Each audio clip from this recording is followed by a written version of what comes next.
Tell me how it goes, because I got 4 on the market. I'm like, what is happening? Yeah. It's been All right, fun. hold on. I'm just waiting for Instagram side to let me go live. Okay.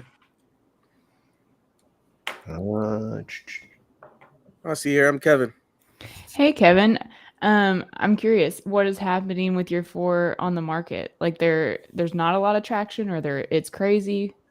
It's like crazy. So I have this property I did 2 years ago. It was like my flagship. My flagship property is a 4 bedroom, 2 bath, in a really good school district. And we had two tenants in there in the last 2 years. We're like, let's put it on the market and just sell it, to get back up and, rebuild some credit and, keep moving forward with the business.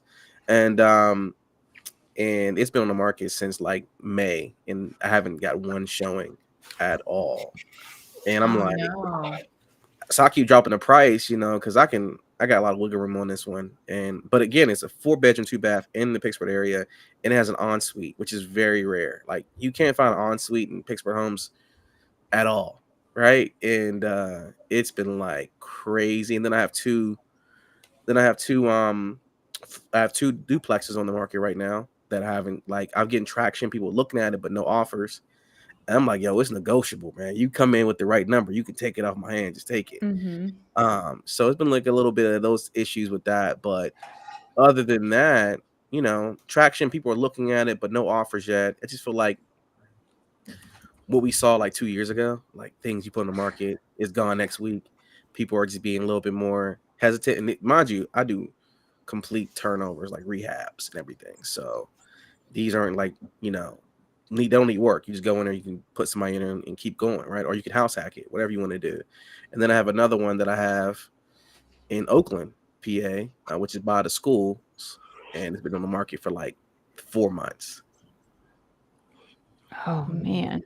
Yeah, it's been kind of weird, but I think it's also, let's talk to my buddy. He's a real estate investor, and he's an agent and an investor, and he was like, he thinks because it's just because right now the interest rates are just like, we were promised 6 cuts beginning of the year, it dropped down to 1 cut now, and that might not even happen until end of this year. That's what he was saying. I was like, yeah, this is getting crazy. Mm-hmm. But hey, it's all about slow and steady wins the race. Yeah, I Yeah. don't right, like to well, hear In that 10 because years, you'll be fine. Say it again. Yeah, in 10 years, you won't think anything of it. It'll be like that was a weird time, we just kept going. I am actually, like, I was telling my wife the other day, she's my partner in our business, and I'm like, yo, I wish I could just hit a fast forward button and just get past this part and be like, oh, that was rough, like, it just, or see Doc with a DeLorean and go in the future and just say, hey, look at the other side. But it don't work like that. Mm-hmm.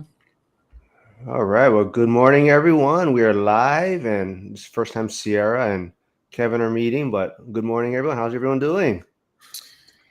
Good morning. Morning. Good. How do you Good guys like morning. Restream so far? I love Restream. I use this for my other podcasts. It's my Yeah, I first think time using it. it's the same almost as StreamYard, but it seems a lot less glitchy. I'm getting so now I got my notes too. So as you can see, I'm testing on and posting all your guys' channels, your links of people stopping by to watch. You can click on like Lauren's channel, Kevin's YouTube channel, Instagram. But cool, yeah. So a lot of people had fun last week doing the smash or pass kind of financial beliefs. So I don't know if you guys actually made like your smash or pass Oh paddles yeah. or all right, cool. Yeah. Oh, Oh, nice. can you see mine? Mine's kind of yeah. I don't know. We'll I got see. a whiteboard, so I'm gonna write them down. You would have. I'm surprised you didn't It's come. my from my homeschooling ventures over here. All right, yeah. So let's see. Let's see. Where's the first one I got? Let's start off with something here. I'm working on them. We got captions. All right, where is it? Where'd it go? Okay, here we go. So I kind of looked up some like Dave Ramsey, Grant Cardone, Ramit kind of beliefs that they kind of talk about quite a bit. So I'm gonna start off with let's see. So Ramit, let's go with smash or pass on conscious spending. So he promotes the idea of spending extravagantly and kind of like, on what you love, and cutting costs on other things that you don't really, maybe care about too much. So what's your guys' thoughts? Do you guys want to raise it all at the same time? Oh, you gotta write yours out still yet, Sierra? Just give me a sec. I Oh, can't. All right, I can't. All right, I see. We all agree. I know. Lauren is a big Ramit kind of fan. So, what's your Yeah. thoughts on that? I mean, I think it's the perfect mix between, does cutting your Starbucks really make a difference? And like kind of like the Dave Ramsey of like just cut everything and live off of like potatoes and beans until you have enough of in your savings versus you only live once and you need to enjoy your life right now. So I think conscious spending is great because you get a little bit of both. It's like you do want to cut your spending in some areas, but if there are certain areas that really bring you a lot of joy, then you can keep those in. Yeah, I'm totally on board with that. I'm not like I think I talked about. That's kind of my one of my biggest flaws. I'm not the best at cutting back expenses or saving, and I definitely. But I think you got to enjoy, and it's really, as long as you have some sort of mindset on it, though, and you're not just spending foolishly, I guess, right? So, Mm-hmm. anyone else got thoughts on that? We kind of all agreed, though. Yeah, I agree with that. I mean, Lauren said it best. I like my little things. Like I like cigars. I smoke cigars. Hmm. So like that's my little thing that I do, that I put aside for my money consciously and say, okay, you're going to cigar. I got a cigar club I hang out with every Wednesday at 6 p.m. And it's like my break from real estate, my break from my mortgage broker's company, and my 9 to 5, right?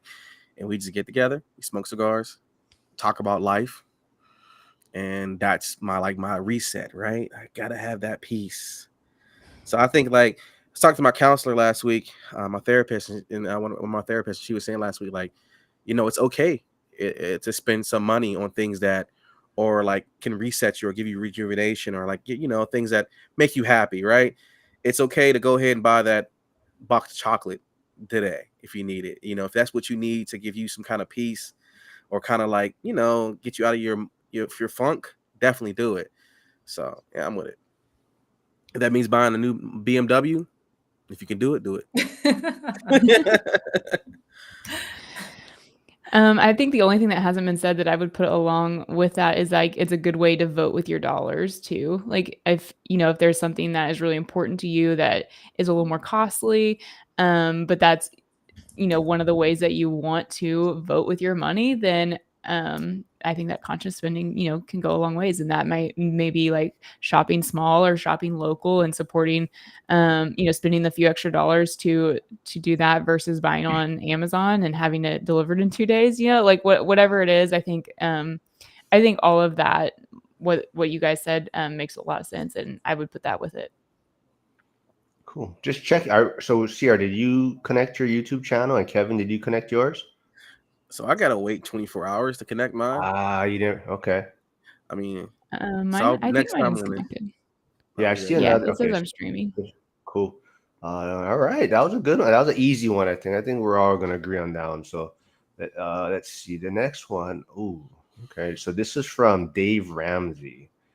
So, what is your thoughts on having a 3 to 6 months emergency fund, and what size? Hmm. I'm a. Mm, I'm a. it depends. Yeah, I'm gonna have to be a pass on this. We like differing opinions. That's why I gotta wait for you guys too a little bit. All right, so Sierra agrees with me. So why pass, Sierra? So I think that once you get going, like 3 to 6 months is a good strategy. But I think in order to get going, sometimes you have to sacrifice or risk that emergency fund and put that money to work elsewhere so that you can actually get in the game. Hmm. Yeah, that's kind of the way I think about it. Because I think to me, like if you kind of put that at the forefront, you're gonna be waiting a long time, I think, to take action. I mean, a lot of times you're trying to build up that reserve fund, and you don't, you're kind of worried about what's going to be enough, and sometimes you might overshoot that amount. I mean, it's good to have some thought of how you're going to get an emergency fund, I guess, in a sense. It is, to me, the way I would look at it is, as long as you have resources, and like some people don't look at a HELOC as a emergency fund, right? And there's some people that will use that as an emergency fund. So, but I think as long as you think about it, or at least are conscious and be aware that you might need some reserves, or way to access funds, right? Like even like your retirement account, right? Some people may not consider that as reserves, but some people will, because at least they have the access to use it if they need it. Oh, I see Kevin shaking his head over there, though. He's kind of. So my thought is this: how do you get to the emergency fund? Mm. Sierra, you said put that money elsewhere, right? If you don't have the emergency fund or built it, you can't get it. You can't use it. So I look at the emergency fund more like a loan, right? That's my own personal loan, my own personal bank. So if I'm borrowing against my emergency fund, I better have a plan to put it back in there to make sure I have it. Because God forbid anything goes wrong, right? Let's say if you're using private money or you're using hard money and you have to extend your loan, right? Now you're going to a system of extension where there's more points to paying back your lender and things like that. You need that money to be able to pay your lender. Emergency fund helps out with that. So I'm a big component of keeping emergency fund. My godfather calls it my mad money account, right? If anything goes wrong, I have it. My dad calls it he calls it, my godfather calls mad money, and my dad calls it a different thing. I'll think of the name later. But it's a matter of just having it. I think it's important. And whether that means, 6 months your income, if you lose your job, if you're working a 9 to 5, or if it means just having like an extra 5 grand to have access to, or 10 grand, whatever that number is, make sure you're doing it. And I remember what you said about like exceeding it. Try not to exceed it. Just have your benchmark, keep it there, and then you invest that other money other ways, right? Whether that's the stock market or whether it's just like maybe adding more to your, whole life policy, something like that. Yeah, Ooh. I kind of feel like in a similar vein, like if you can't save up a little bit of an emergency fund, then then you might not ever be able to save up to invest either. And so I guess it kind of is semantics too, because like Sierra said, like putting that money towards like a down payment or investing or something. And Kevin and I are both saying, like, yeah, you could maybe use it for something else, which in the Dave Ramsey school of thought, that's not really allowed. So I do think having an emergency fund is great, but I do also believe in using it if you're an investor, if you absolutely need to. But I kind of feel like as I've grown and gotten bigger, and I have more mortgages to think about, the emergency fund has actually become more important to me. Because like, for example, right now I just put one of my largest properties on the market, and I didn't want to have a tenant there because I want to be able to do showings. I want it to show really well and have it be really clean and look good. And so I'm using the reserve fund that I have to pay for the mortgage and all the expenses while it's on the market. So I use it. I would call it maybe like not an emergency fund, more like reserves. And if you're saving up for your first investment, maybe it's good to have um, a small amount of an emergency fund for like your personal expenses. But 6 months feels like a lot to me. I don't think that that's really necessary. Like, I don't know. 6 months is a really long time if you lose your job to go without working. I feel like if you are a hustler or whatever, you can find a way to make money in a shorter amount of time than 6 months. Yeah. So I agree with that. Yeah. Yeah. So I think we all agree, just to kind of varying levels a little bit. So we all feel like it's important to have reserves or access to reserves. But so here's one in the comments. I was actually, let's see, we have. Oh yeah, and Kevin Buzztune is Mikey. He's in Hawaii, and he's investing in Pittsburgh also. But he's going to reach out to you to connect with you. He says, Yeah, let's do it. Let's do it. I would definitely want to have a conversation. and he loves movies too, man. He's a movie guy. Man, I'm always having I want to start having special guests on my other show. So let's talk, Buzz. And then so RW Equity says paying off a 3% mortgage is a bad financial decision. Smash or pass? I'm gonna go with. Wait, 3% mortgage is a bad financial decision. It's so circumstantial. Very. Yeah, I'm gonna. Come on, let's go. You just gotta throw it up there. All right, I'll say smash. Pass then. Yeah, Kevin. All right, tell him why, Kevin. Tell him why it's a pass. I think it's never a bad idea to pay off debt. This is my personal opinion. It's never a bad idea, right? Because even if it's 3%, that 3% could be meaning that, if you're like 2 years off of paying it off completely, just pay it off completely, and then if you want to sell it, all that money goes back to you no matter what, right? I can't say that it's a bad idea to pay off a 3% mortgage. I think being debt free as much as possible is smart. Like, for instance, let's see if your kid's going to college. You sell the house, that goes to your kid's college. It's a whole different conversation. Like, what was your plans for when you bought it 20 years ago, right? Or whenever it was 3%? What were your plans for this property? Or were you planning to say, I'm gonna be the one Floridian retirees, right? The snowbirds. I'm gonna sell this house and buy a house in Florida now. It's circumstantial. Depends on your circumstances and what's going on. So I gotta say pass. Yeah. But Lauren said what circumstantial too? So what? Yeah, I said it's circumstantial because I mean, it depends on where you are in your investment journey. Are you buying a house and then paying it off completely and then moving on to get another house? Or do you just have the money and you're like, maybe I should just pay off all my mortgages? Or are you paying extra every month and it's kind of stretching you financially to get that mortgage paid off faster? Which at 3%, I don't think it's worth it. I think let that mortgage ride um and take the low interest rate because there's a lot better ways you could invest that money and make a way bigger return than 3%. Wait, Kevin, are you changing your stance now? No, I'm not saying my chance. I'm staying where I'm at, but I just did that Yeah. part because what she was hitting on was right still, right?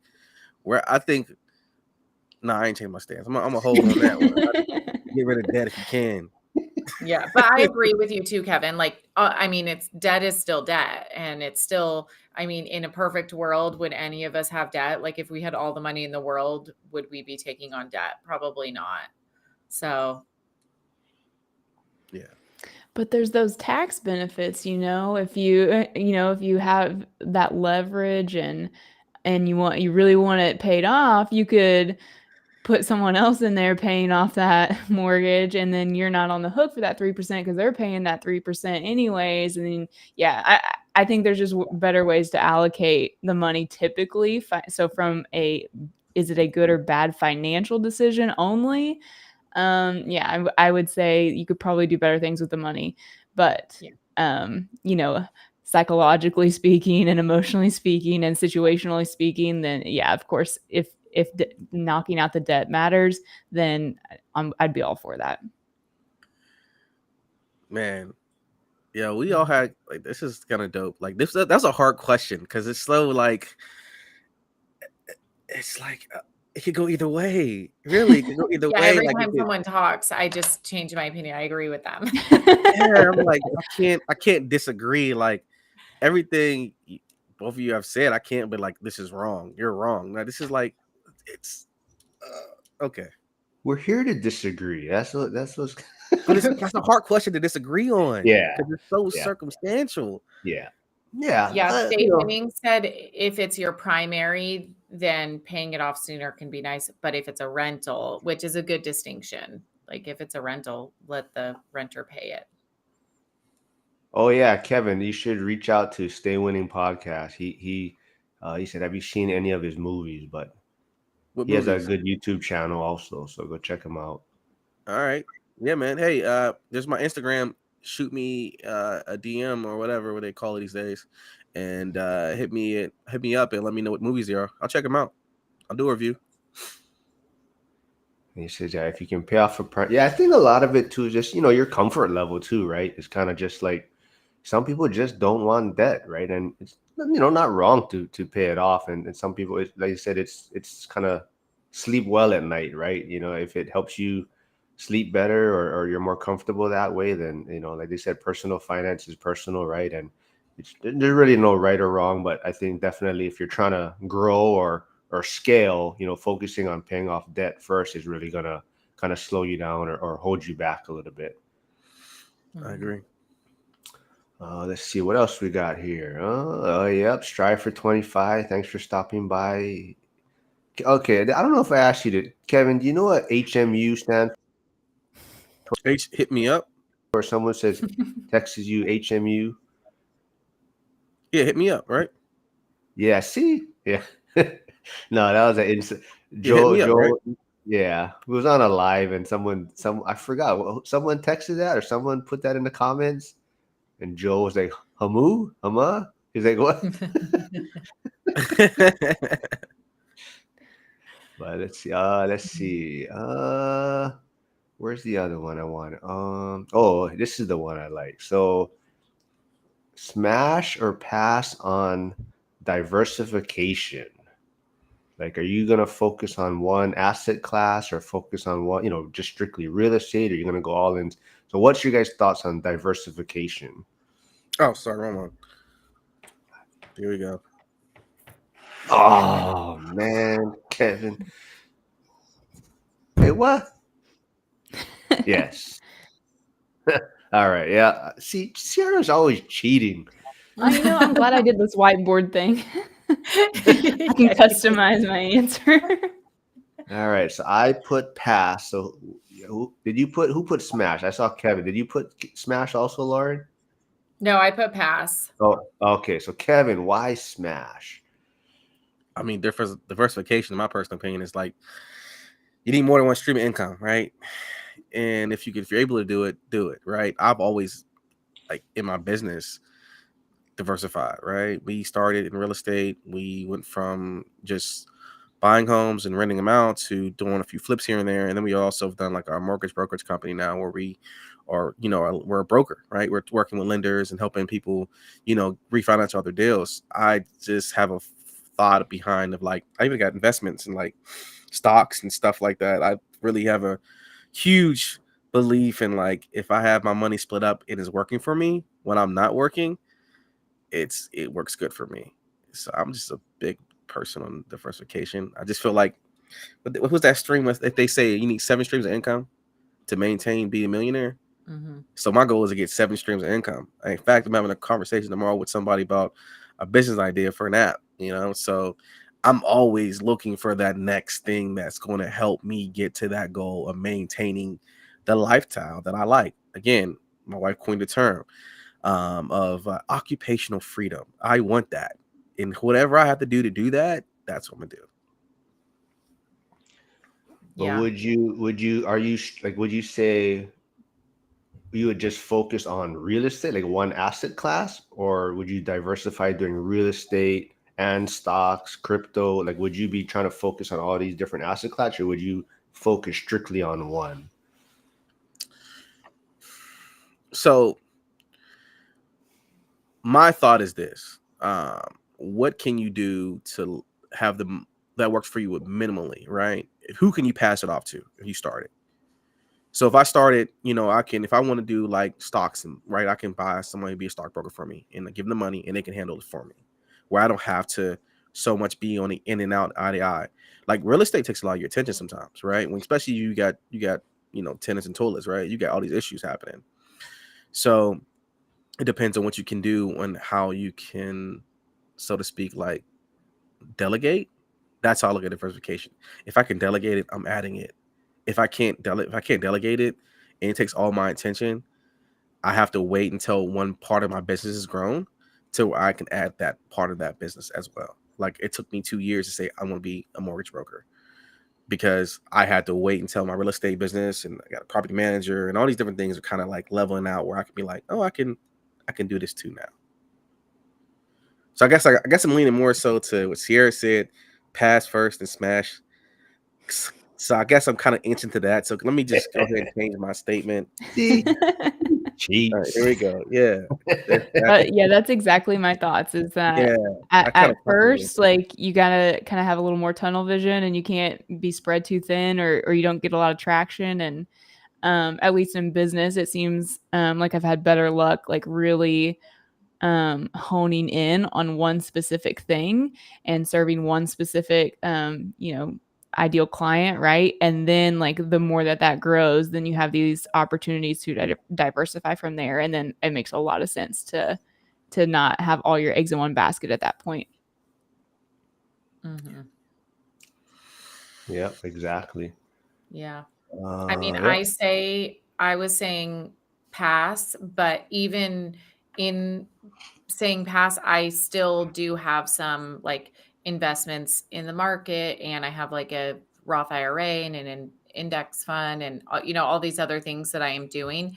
But like I am focused on real estate, and I have friends who buy and sell businesses, and friends who just strictly are like day trading, doing that kind of thing. And I'm doing real estate. And I feel like there's so many things that you can get distracted on, especially when you're just beginning and you're like, okay, what is this thing that is going to make me money? Maybe I'll become a Amazon reseller, or maybe I'll start my, eBay store, or maybe there's like it can get crazy with all of the different options, and it can be like, what one do I choose? And I think you just have to choose one and stick with it and become an expert in that until you finally do start to get some traction.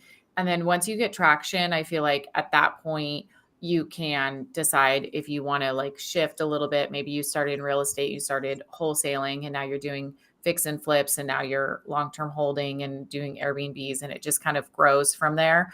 But I do think you need to kind of choose a path and then stick with it until you get some success. Okay, so Lauren, do you feel like getting into storage units is diversifying?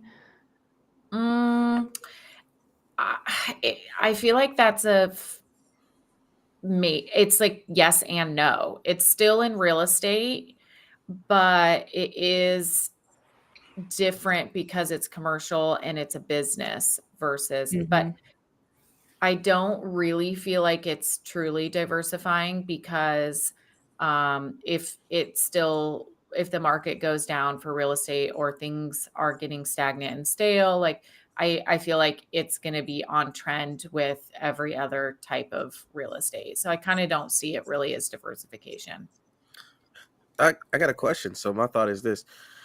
A question and a response to that. My thought of storage units, like I don't see that ever going away. Like that's something that can be consistent. If you got the right location, the right price, and you have the right amenities with it, right? You know, it could. I just don't see it. If the market tanked today, right? I don't see someone not having a storage unit, or that going away. Well, it is one of those first expenses that people do cut when they're budgeting. They go, okay, Okay. what do I really have in that storage unit? I can get rid of it. Most people see themselves as only having a storage unit temporarily. Okay. So they usually get it for a month and think, I'm only going to have it for a month, but they end up having it for like 6 months to a year because they just end up not wanting to deal with it. But it is slightly recession proof, because as the market goes down, people start downsizing and they don't want to let go of their things. So then they'll temporarily move into a storage unit. But then at a certain point, it takes a turn where people start cutting that expense. So it is recession proof, but it also is one of those things that's on the chopping block. So, but yeah, I think in the long term, we'll always have storage. I get what you're saying there. You're basically saying, hey, this is not a bulletproof plan. Mhm. Things can and will go wrong with this as well. Yeah. Got you. but you're well diversified. I mean, who else does equestrian, farms or land, or and you do short-term rentals, and so you're diversifying in real estate also, right? Kind of like what Hugo mentions in the comments, and you can diversify in real estate by itself, right? There's different Yeah. ways to be doing real estate, fix and flip, short-term rentals, and like I said, equestrian. I don't know anyone else, doing that. And so let's see. And Sierra's And cheating. I tortoise know she's. relocating. What is that? Tortoise relocating. Yeah, see, side hustle. Yeah. You ever heard? Did Wow. I? Yeah, she relocates tortoises, Kevin. What? How did you even get into that? Like, that's like that is super dope. I gotta say that first and foremost. Like, first you're an equestrian, meaning you got like horses and all these different things, and then you're relocating tortoise. Yeah, you are living the dream for real. That is It's dope. That you're, it's country here. That's what it is. huh? It's country. It's this country life here in Ocala. It's like horses and tortoises. You're dealing with like wildlife all the time because it's like always around. But the tortoises really came with the horses, and I didn't know anything about them until I was dealing with the horses, and I'm like, oh, I didn't. And Florida, I didn't know that there were even tortoises here until I moved here. That's crazy. My coach, April Crossley, she bought some miniature cows. And I remember one time on one of our meetings, she was saying like how the cows are making a steady income more than some of her rentals, or like just in general, like it's just like the income she's seeing, the cash on cash return. She said just buying the cows is more cash on cash return than buying a house. I was like, that is insane, And she's like, I'm thinking about buying another cow. What? And she just you see if you follow her, you can see her. She just takes the cows places and people take pictures with them and the miniature cows, and they're like she's making they're like models. Like, it's kind of cool. That's so funny. Well, Yeah. I'm gonna throw one in there real quick since you just mentioned April Crosley. So like, Hmm. smash or pass on coaching or mentorship. I'm gonna Mm. definitely go with this.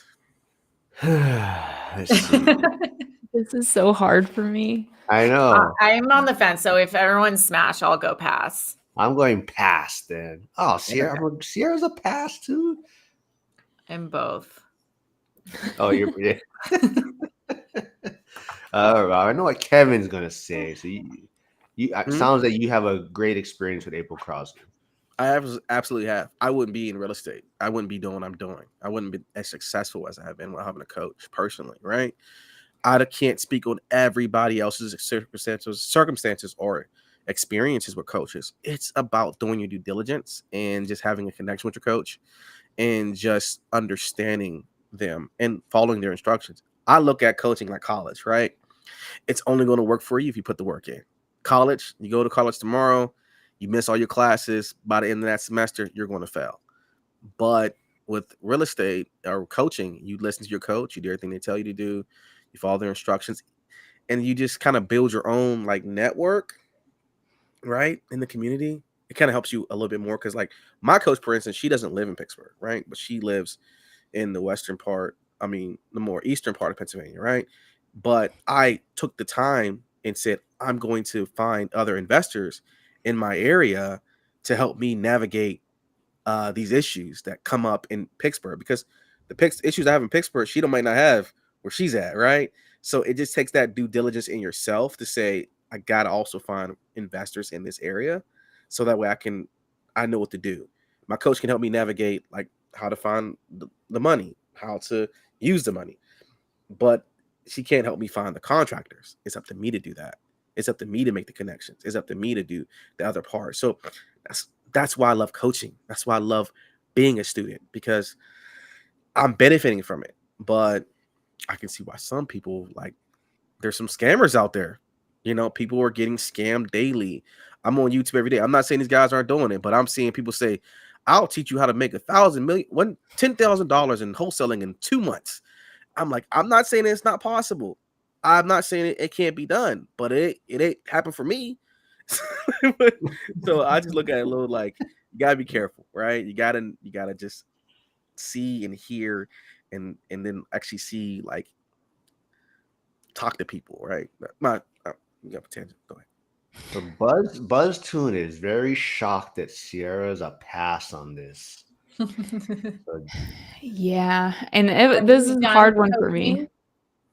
Have you Yeah, done a coaching? yeah, I actually do have a coaching client. Like I do some coaching.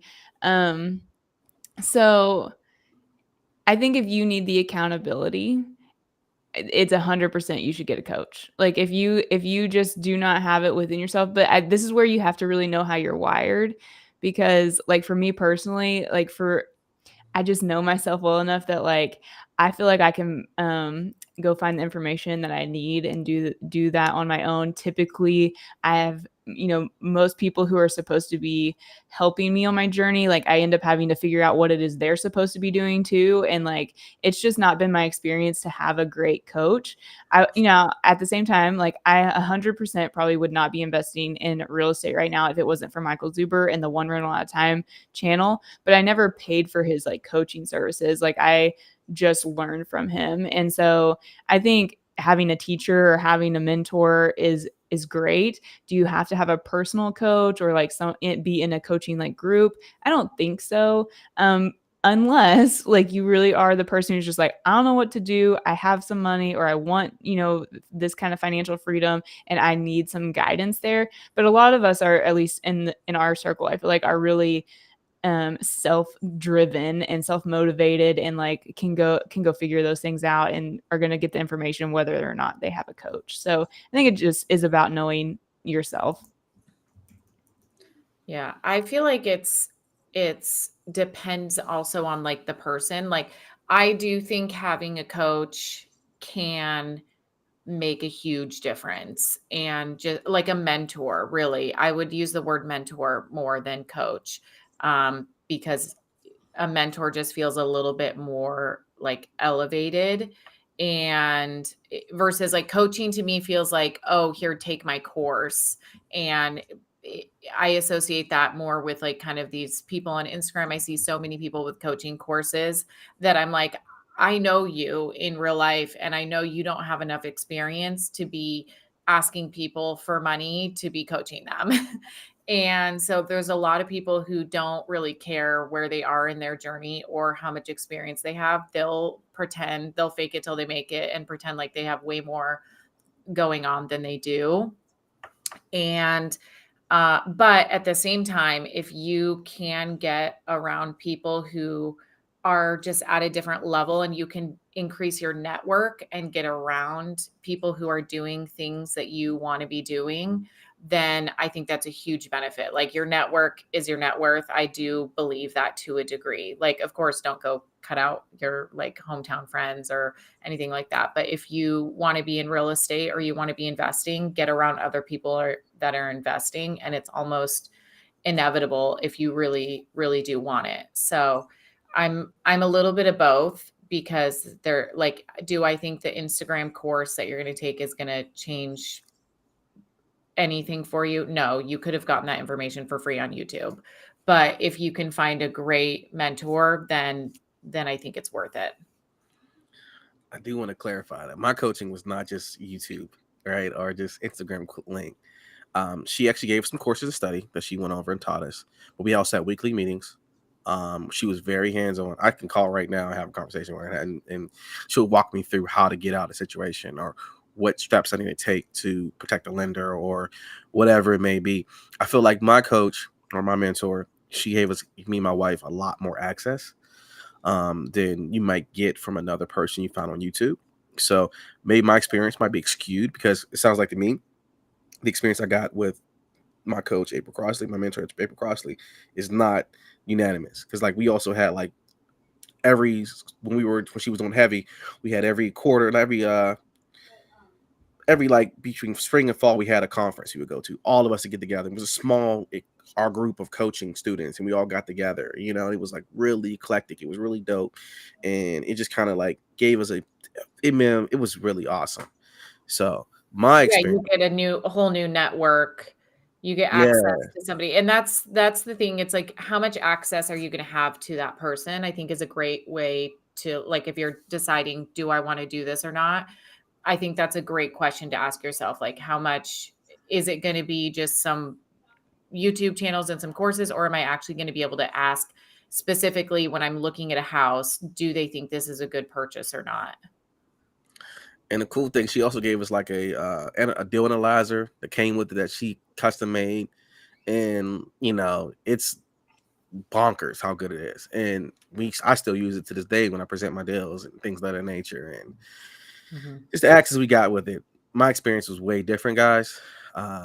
Ladies, gentlemen, boys and girls, they and them who are on the channel listening, my experience is very different and maybe skewed a little bit. So I say smash, but ask questions first before you do that. Yeah. Yeah, I'm just a pass more from the standpoint that I don't think people are going to be like you, Kevin, and take advantage of it in a That- sense where I'm not so much pass on coaching or mentorship. It's just I think a lot of people put the money up, they spend the money and they don't really take advantage of what's being offered, right? They think like it's just going to be about information is going to be given to them, or the secret code is going to be given to them, and they spend this money and they think all of a sudden they're going to be able to flip homes or invest in real estate. And like yourself, I can tell that you took advantage of what you paid for, right? You got you used the resources and whatnot. So I'm a pass in the sense that I just feel a lot of people put the money out there, and it's more they don't take advantage of what they're paying for. Yeah. Buzz Tunes has a smash or pass for us. Working with a recommended contact in real estate when you don't mesh well personality wise. Working with a recommended. Oh, you guys are all going. I'm going to have to come up with something. I'm going smash. I can change mine. No, I'm going to come up with something. I'm going smash on this, but you guys got to talk first. I got to think. I mean, life's too short. If you don't mesh with somebody, then pass. I just think there's a lot of real estate contacts that you can make. And ultimately, if you don't have good communication, you can't problem solve with somebody because your personalities aren't meshing and you're having personality conflicts. It takes away from just solving the problem and getting through something and moving forward. So I'm all about reduce the drama and personality conflicts and find people that you work really well with. I agree. I think it's very important to have, like, how receptive are you going to be to that person if your personalities don't match? Think about your own personal life or your own like business life. When you had a manager that you just didn't get along with, how well was that work-life balance for you? And how long did you work at that company? It's the same with doing anything that deals with your own money or investing. You're going to have like, you have to work with well people. You have to gel. You have to connect. I've had lenders that I just didn't gel with or connect with, that it just turned out bad. Like, I've never seen anything that I did. Yeah, even though I don't like their personality, we don't get along, we can still make money together. It doesn't end well in my personal experience. But yeah, I Yeah, got I've it. had the same. Anytime I've tried to stick it out with someone that came recommended just for the sake of like, you know, giving them my business because it was a referral, it didn't end well. So I'm definitely a pass on this. I'm going smash because I think it's a good way to see your blind spots. So like like for myself, I think, like I'm very like let's just roll with it. We'll figure it out, and we'll figure out a solution where maybe someone who's more by the detail. So like honestly, like Sierra and Lauren, they force me, not saying personality wise, but they force me to come up structured with topics ahead of time and not just wing it. And they rather be a little more prepared for these lives or interviews, right? So for me, I think it's a good way to see all blind spots, right? For instead of me just entering a deal like it looks good on paper, I'll figure it out. Whereas someone who is a little more detailed, running the numbers and more, going to do due diligence on things, I think that's the way I would say smash, in a sense where you're going to find people that have different strengths in yourself. And it just kind of, but hopefully it's not a real, like a butt head situation where you just can't get along. where, yes, you might see things differently, but there still has to be some sort of working relationship there. Yeah. I'll also say on the smash side, is it an area, or is it a conflict where your egos are kind of getting involved? And is it an opportunity to just say, okay, let me put my ego aside and be able to like talk with this person, and maybe you're the problem. Maybe it's an opportunity to be like, I'm the problem. So I guess it depends. But that's the only thing I can think of as far as like a smash goes on that. 'Cause I prefer to, there's so many great people out there. I'm like, work with people that you enjoy working with and that you want to see their business grow. I like what you Well, said and though. that you Like, want to, then recommend, right? Because you're building out your network too. And if you have an experience with someone, you're like, oh, I can't recommend this person. And then it stinks because then you're going to spend the rest of your time being like, well, I know who not to work with. And Yeah. then they make it on that list. yeah, Mhm. I agree with that. I like what you said, Lauren, about like, is it your personality? Are you the issue? I think every time a deal goes wrong or things just doesn't go the way I planned, me and my wife, we come together and say, well, what could we have done differently? Mhm. What did we do wrong? Before I blame anyone else or point the finger, I point the finger right back at me. I look in that mirror and I point in that mirror to myself and say, Kev, what did you make a mistake? Did you choose the wrong contractor? Did you just pick the bad house? Like, just all these different things go through my mind. Yeah, when's Leslie gonna join us? You know what? This is totally my fault. Um, I was like, yeah, I was reading it, tell her what we're doing today. And she's like, oh, that sounds fun. I was like, you wanted to join? She's like, I'm already busy. I'm like, all right, cool. My wife is very structured, by the way. She sits down, she plans out her day. She has 3 other businesses. She has her business where she does recruiting, and she picks her time. She's like, well, I'm doing this at this time, so I can't do that at that time. I'm sorry. Oh, we'll get So around though. We'll get around. yeah, next time I'm gonna definitely be like, babe, Mark said come on, and we'll get on. Yeah, this one is from me, from Hugo, but this is like an inside. He did a Sydney Sweeney smasher pass, but she hasn't helped me get to 5 million impressions yet on X, so it's gonna be a pass. Man, I don't know how people do it, man. I can't get to 5 million impressions. I thought you were getting pretty close there for a little bit on that Sydney Sweeney train. I did, but I think it's more because I wasn't active in the beginning. I wasn't too active, and then once you kind of you show activity, then your numbers jump up super quick, and then now Mhm. it's kind of like plateaued. Like people aren't finding it as funny. I think maybe I don't know. I don't know. Let's see. Oh man, I can't even move this screen. Hold on. Where's the next comment? Great discussion. Oh, okay. But since no cat, let me put this one out there then. So Grant Cardone believes in 10xing rule. 10 times, or set your goals 10 times higher than what you believe you can achieve, and work 10 times harder. I'm not sure I even fully understand this. Yeah, can you paint the Dang. picture for me a little bit more? So he just believes in like kind of like going all in, like where critics talk about like you can burn out or setting unrealistic expectations, but he is really big on go for broke kind of thing, like 10x it, and setting these maybe to some people unrealistic goals, right? So are you in that? Would you say smash or pass on 10xing things? Hmm.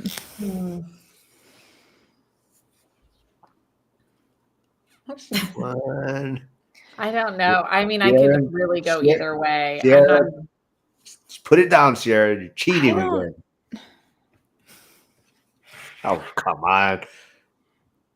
Down, man. What, are you disappointed every time we match? Right. Like, did you want to be the only one that saying pass? Is that it? No, no, no. I'm. I don't know Yeah, that I what? have the same criticism to that where it's being unrealistic is, hurting you, or that you're going to get burnt out. I think that my criticism is that it sounds a little reckless in a sense, and that, um, I think if your vision is to build, like, I mean, Grant Cardone, right, has built something massive, and I think if that's your vision, like, that's probably the only way you're gonna get there. Like, you have to be all in, and you have to go 10x, and you have to really, go for broke. You have to go big or go home.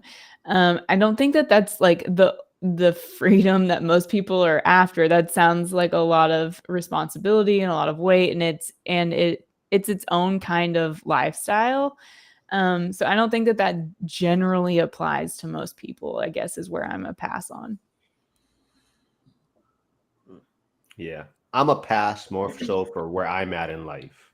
Like, I think if I was, 18, 20, then yeah, I think 10x is a great way to look at things and go for it, at that age. But where I'm at, I'm a pass where that, like CR said, right? That's maybe not what my vision is in a sense, right? So that's why I'm a pass on it. Hmm. Okay.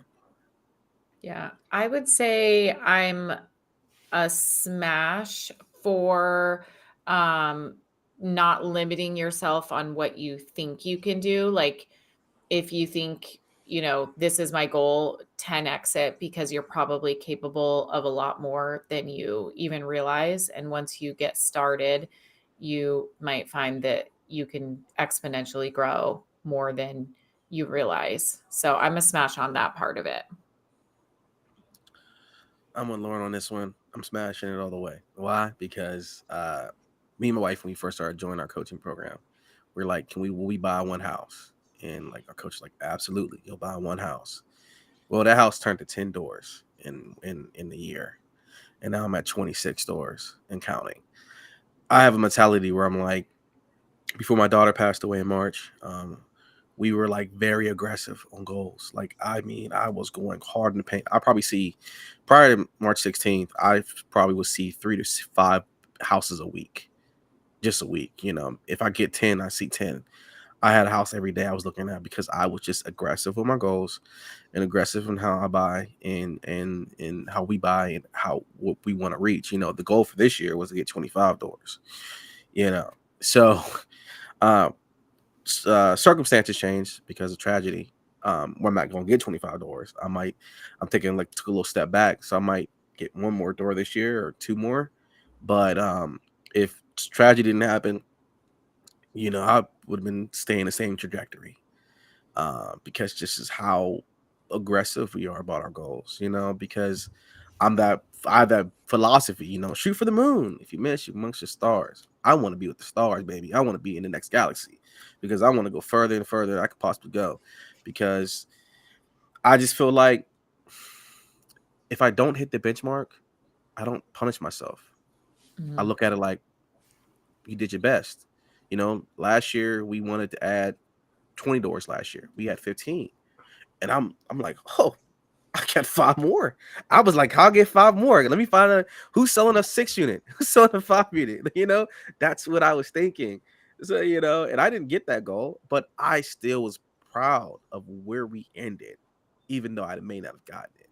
So, yeah, 10x me, man. Yeah.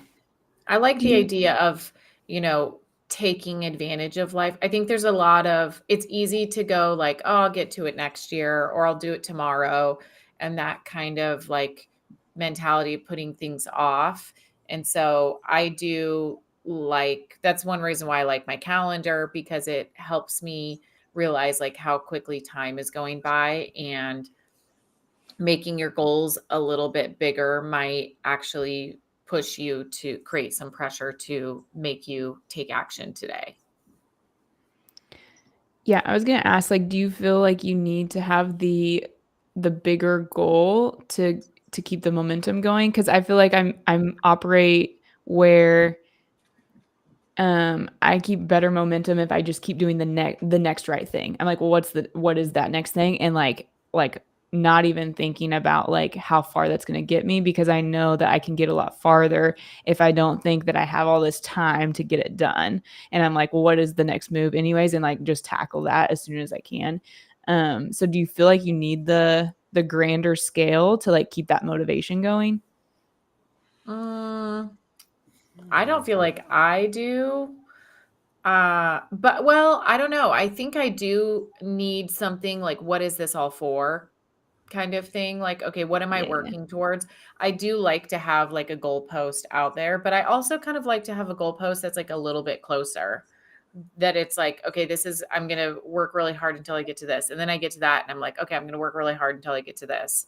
Yeah. So a little bit of both. I like having like, okay, what's my ultimate vision, like vision board kind of thing, where it's like dreaming of an ideal life and all of those things.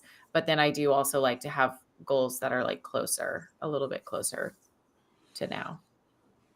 I like to have the big benchmark, right? So I can see it and I break it down in a quarter. Okay.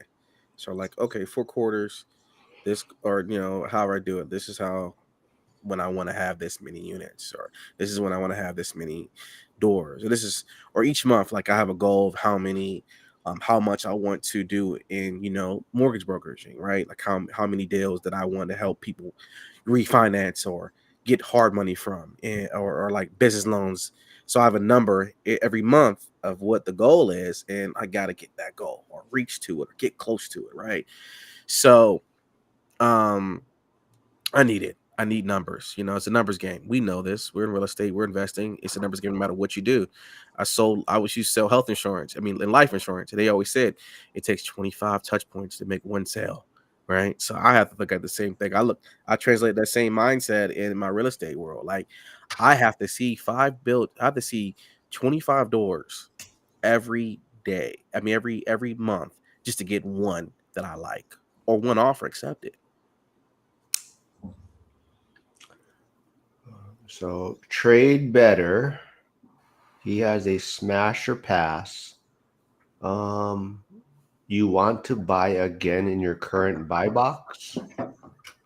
Does that mean would you buy again in your current buy box? I think, right? Smash or pass?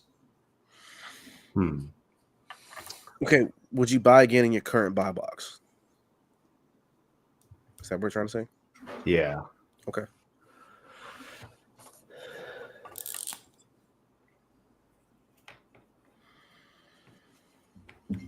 Oh shit. Both.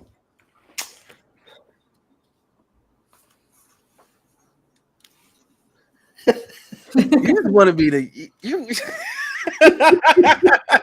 No, Mark, I can't let this go. I gotta hear this. Explain yourself why you saying pass, because I gotta hear this one. You gotta go first, man. I'm just a pass from a standpoint where nothing wrong with the buy box that I have.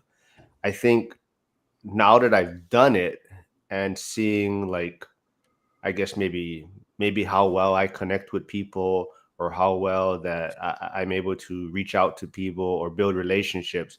I think I probably could have found the market closer to Hawaii. I mean, they're all going to be far, but I think I could have found something maybe in a closer distance, whatnot. So it's not that Pittsburgh is a bad market. I think Pittsburgh is a great market, and I'm glad to be there. It's just now knowing what I've done and probably what I'm capable of, I think I could have approached it a little bit differently and found a market just as good, but maybe at a closer proximity to myself. But that's the only way I would say pass in that sense. Okay. Speaking of Pittsburgh market is very confusing. Shh, You haven't don't talk invested, about no talking about Pittsburgh, man. huh? No letting the secret out. I'm just letting people know, like it's very confusing. Like I was telling somebody the other day, like literally you can buy in one block, and the ARV could be 120, and then 2 blocks away in the same area in the same zip code, and the ARV is 250 or 300,000. I literally live in a place called Homewood, and I'm close to Regent Square, Edgewood, and there's literally homes 300,000 or 400,000 selling right now. and it's the same exact zip code. And wholesalers will come here and be like, "Oh, the ARV is $300,000." That's not it. Got to know. Talk to a local, y'all. If you're buying in Pittsburgh, hit me up. I got you. Anyway, um, I'm smashing this all the way. Why? Because if you know your market, and you make the connections in the market, like I mean, you're going to the meetings, to the county the city meetings. You know whose elbows to rub or talk to.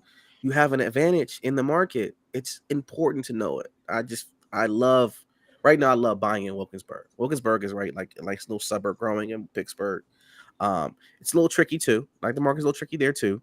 But I know the mayor. I know people on council. I know people in the school board because I love the area and I want to help change the area. So I have an invested interest. If you have a vested interest and people see that, they're willing to work with you more. And you're not just this weird LLC out there floating around just buying everything up and no one knows who you are. If you create a vested interest in your community and you want to see active change, people want to work with you more. That's why I say always buy in your buy box and then not only just buying your buy box, make connections with the community. I go to the community day in Wilkinsburg every year. I'm there. I when I find a house that's dilapidated, I'm rebuilding it. I take a lot of pride in it. I put my signs out front. I let you know that we bought this and we're working on it. I'm moving to Pittsburgh. There you go. That's the Uh, attitude. Yeah, move to Pittsburgh. No, stay in Hawaii. It's cold here. Okay, I'm not going to sell you the dream, buddy. It's nice. Come visit. Come see me. Visit me, but only come in the summer or the spring. The winters aren't great. Uh, yeah, I would leave. Can I move to Hawaii?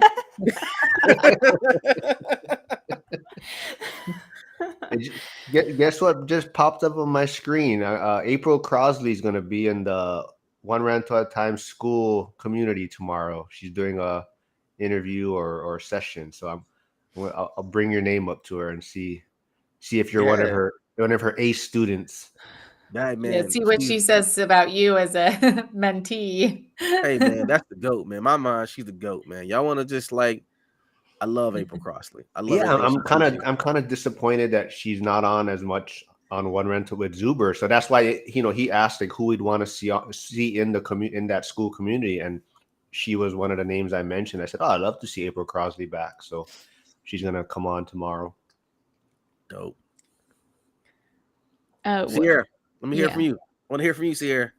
I mean, I completely agree on the know your market. Would I pick my same market? I mean, if I was going to start over, I don't know if that's the question. Like, if you were going to do it again, would you keep your current buy box? And I mean, mine is because it's local to me, and as it's self-managing and doing that part of it, like that's kind of necessary. So I have no problem with my market. I like it a lot. And I think that I was thinking of an episode that Mark did with Stan, and he's another great example of like really know your market and be a local, because he understands how like the suburbs are like merging and the corridors where the values are going to go up. And I even did a post on X recently about my area. I mean, the population here where I am is only 790 people, but they're putting in a steel manufacturing plant, and we just got like the land sold that just down the street from us, and they're putting in putting in an O'Reilly's and another franchise.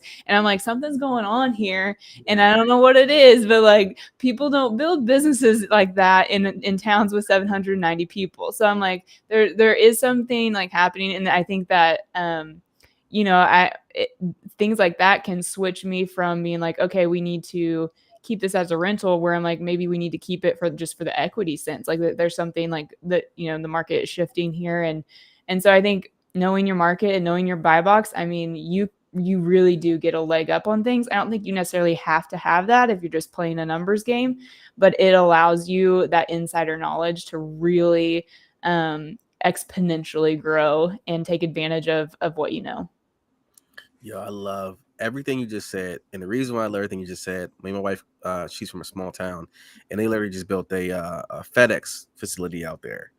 And we're like, we knew it was going in. And we're like, man, we have one of our homes up there, and we're like, we should have probably looked at buying more here, because when you start noticing that stuff, and somebody said, if you best things that insider info is the best, like that, what you just said over there is like, I might want to reach out to you and be like, can I help? Can I invest there too? Because it sounds exciting. Because like, this is why I love these conversations, because you start hearing about other people's markets and you're like, wow, that sounds exciting. Like, I mean, a lot of my buddies are talking about Cleveland right now. I haven't done anything in Cleveland. I'm not too far from it, but I'm hearing Cleveland is on a buzz feed right now. Like, people are talking about like, it's a nice market. It might be a good idea to start looking in Cleveland.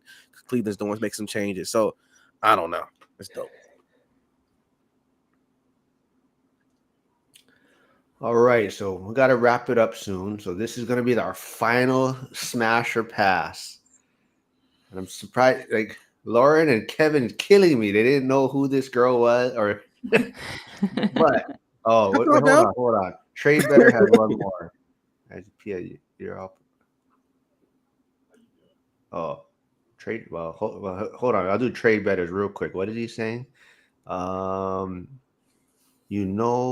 to know the best place to eat in your buy box. Smash or pass?